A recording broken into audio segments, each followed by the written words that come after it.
So I was always looking for a hustle, looking for a grind. So I would say that being an entrepreneur is kind of in my DNA. What made you like want to do that? What did you find value in work from an early age? Were you looking for some spending money? Like, what was that? I always saw my parents work really, really hard, and we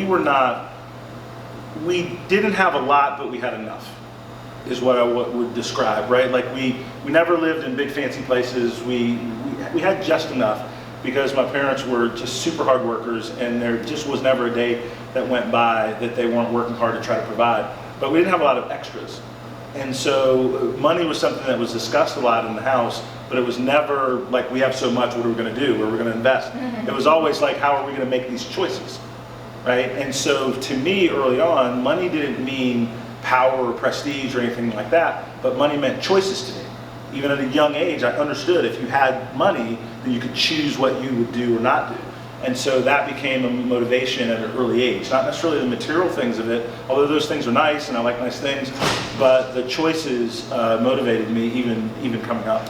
How do you mean choices? Like where to live?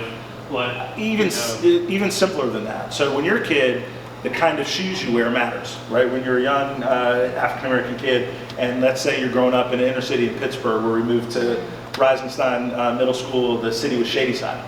And if I didn't have extra money, then I had to wear these shoes called kangaroos back in the day. Like they were nice shoes, but they weren't Adidas, right? They weren't Pony, they weren't Puma, which was cool back then.